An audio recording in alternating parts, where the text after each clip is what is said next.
Hello family, good afternoon. সবাই দেখো এইদিকে খাতাপত্র নিয়ে কি করছে পুজোর বাজারে বলো তো। কিন্তু এখানে হচ্ছে একটা প্রতিযোগিতা হচ্ছে। কি প্রতিযোগিতা বলো তো? এটা হচ্ছে অঙ্কের প্রতিযোগিতা। অঙ্কের প্রতিযোগিতা বলতে বাচ্চারা এইদিকে দেখো অঙ্ক দিয়েছে। তো অঙ্কটা ঝটপট করে চটপটকে দৌড়ে সবার ফার্স্ট ঠিক করে নিয়ে যেতে পারে। তো অলরেডি এইদিকে হয়ে গেছে। এগুলো হচ্ছে সবাই আমার ভাইপো ভাইজিরা। তো দেখো এদের মধ্যেই একদম কম্পিটিশান খুব চলছে।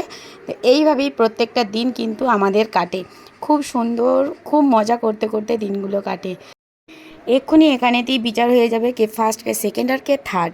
তারপরে অঙ্কটা কিন্তু কারেক্ট হতে হবে। এগুলো কিন্তু আমরাও বাচ্চাবেলাতে প্রচুর করেছি। যথারীতি ভয়ও পেতাম যে অঙ্ক ঠিক হবে কি না, আর তাড়াতাড়ি করতে পারবো কি না। তারপর দেখো এদিকে আমরা কিছুক্ষণ দাঁড়িয়েছিলাম, আর এদিকে বাচ্চারা সবাই নাচ করছে স্টেজের উপর। তারপর কিছুক্ষণ নাচ গান করছে। তারপর প্রতিটি বাচ্চা একটা করে আবৃত্তি করছিল। অবশেষে আমাদের মিষ্টি সোনাও একটা আবৃত্তি করলো। আমি দুঃখিত যে পুরো ক্লিপটা আমি নিতে পারলাম না।